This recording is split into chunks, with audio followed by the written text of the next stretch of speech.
Vejamos agora que lições podemos tirar da experiência missionária de Paulo em Atenas.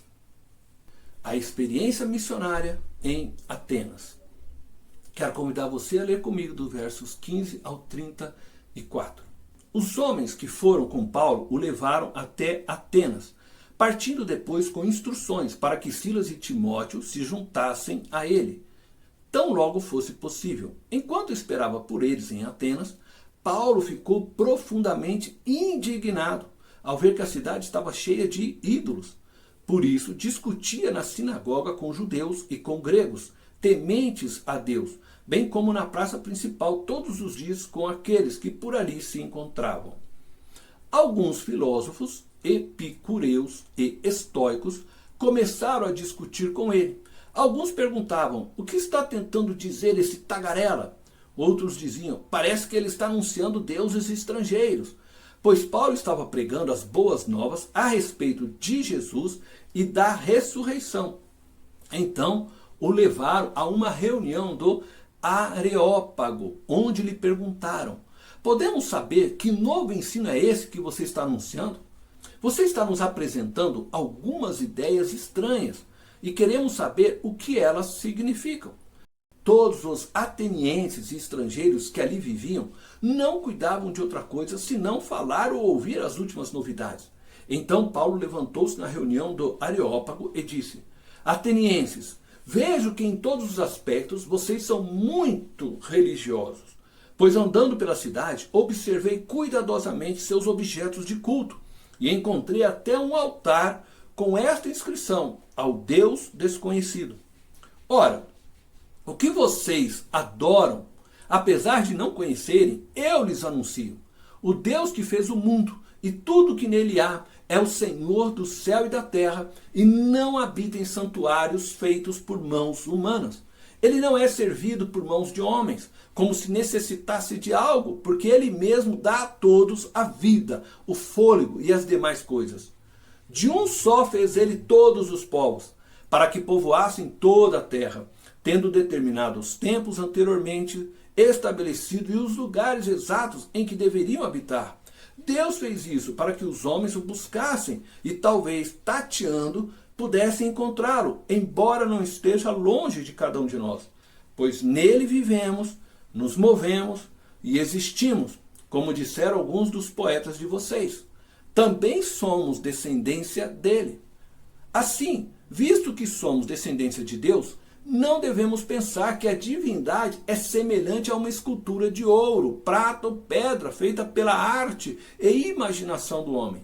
No passado, Deus não levou em conta essa ignorância, mas agora ordena que todos, em todo lugar, se arrependam, pois estabeleceu um dia em que há de julgar o mundo com justiça, por meio do homem que designou, e deu provas disso a todos, ressuscitando-o dentre os mortos. Quando ouviram sobre a ressurreição dos mortos, alguns deles zombaram e outros disseram: a esse respeito nós o ouviremos outra vez. Com isso, Paulo retirou-se do meio deles. Alguns homens juntaram-se a ele e creram. Entre eles estava Dionísio, membro do Areópago, e também uma mulher chamada Damaris, e outros com eles. Como em todas as cidades que havia passado, Paulo iniciou sua pregação na sinagoga da cidade, onde ele ensinava a judeus e gentios que lá frequentavam. Despertado por um sentimento de indignação devido aos muitos altares que encontrou em Atenas, ele passou a pregar na praça da cidade, local este que provavelmente era usado para o comércio da cidade.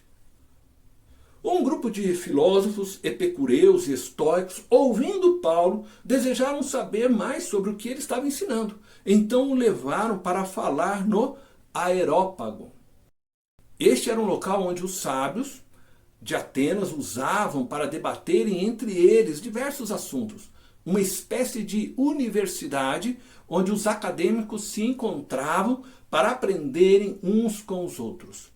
Os epicureus acreditavam que o prazer era o principal objetivo da vida. Tentavam viver de forma tranquila, buscando rejeitar toda espécie de dor.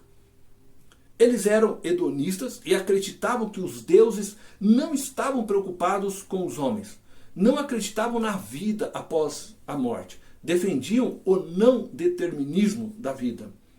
Os estoicos acreditavam que a prática da virtude era suficiente para alcançar uma vida bem vivida. O estoicismo ensina o desenvolvimento do autocontrole como meio de superar emoções destrutivas. Por isso, eram pessoas frias, indiferentes às emoções. Esses pensadores acreditavam que tudo que existe estava sob a determinação de uma força cósmica, harmônica, e que a virtude estaria em viver em acordo com o seu desígnio. Tudo está ligado com o universo, que em certo sentido é quase um Deus impessoal para eles. A morte é compreendida como um retorno para esta força cósmica impessoal, a fim de se reiniciar o ciclo da vida. Eles não acreditavam num mundo criado por um Deus pessoal. Eram fatalistas. Acreditavam que o homem não era responsável por seus atos. A vida para eles não tinha um sentido claro. Paulo, para lhes apresentar o conceito de Deus e da vida, faz referência a um dos altares que eles tinham na cidade. Um altar construído para um Deus desconhecido. No 6º século antes de Cristo, havia uma história de que um poeta de Creta, chamado Epimenides, livrou o povo de Atenas de uma terrível praga, clamando a um Deus que o povo nunca tinha ouvido falar. Um altar foi construído a esse Deus como agradecimento. E os atenienses passaram a chamá-lo de o Deus desconhecido. Paulo afirma que o Deus que eles não conheciam era o Deus que ele estava apresentando a eles. E vamos destacar algumas características que Paulo apresenta a respeito do nosso Deus, Pai de nosso Senhor Jesus Cristo, a eles. Primeira característica, ele é o Criador de todas as coisas. O mundo não é uma obra do acaso ou de uma força impessoal. Existe um Deus por trás da criação e que governa sobre toda a criação. Isso implica dizer que o mundo tem uma razão de existir. Eu e você existimos para que Deus seja glorificado por meio de nós. Existimos para Ele. Segunda característica, Deus não habita em santuários feitos por mãos humanas. Paulo diz com essas palavras que Deus não depende dos homens. Ele não é servido por mãos humanas. O que Paulo está dizendo é que Deus não existe porque os homens dão vida a Ele. Deus existe porque Ele é real e dá vida a todas as outras coisas. Ele é quem provê ao homem e não o homem a Ele. Terceira característica, Deus é soberano. Paulo afirma que Deus estabeleceu todas as coisas conforme a sua vontade. Ele colocou cada povo onde desejou e formou toda a humanidade a partir de um só homem, mostrando a eles que a vida não é um ciclo sem propósito, mas que caminha sob a direção de Deus para o cumprimento de sua vontade. Quarta característica, Deus deseja ser encontrado pelos homens. O apóstolo mostra que Deus usa sua soberania para que os homens pudessem encontrá-lo. Deus, ao longo da história humana, vai deixando marcas de seu poder e de sua revelação para que, tateando, possamos encontrá-lo. Quinta característica, Deus é o autor e sustentador da vida. A afirmação de Paulo de que nele, em Deus, vivemos, nos movemos e existimos, deixa claro que Deus é o autor e sustentador da vida. Não existe vida fora dele. A segunda morte descrita na Bíblia para aqueles que não creem em Jesus Cristo é a ausência eterna de vida. É uma vida eterna de dor, sofrimento, culpa, remorso, vazio, solidão, de tudo que chamamos não vida. Por isso Jesus morreu por nós, pecadores, para que possamos ser reconciliados com Deus e participarmos de sua vida eternamente. Sexta característica: Deus não quer ser identificado por meio de uma imagem. Paulo diz aos atenienses que Deus não deseja ser identificado por meio de uma imagem. A construção de uma imagem diminui Deus, limita a nossa visão e compreensão a respeito dele. Deus ignorou este pecado, retendo o juízo sobre os homens, mas o tempo de salvação chegou em Jesus Cristo. Por isso, todos os povos são chamados ao arrependimento. Sétima característica: Deus proveu salvação a todos os homens. Paulo apresenta a graça de Deus de forma clara.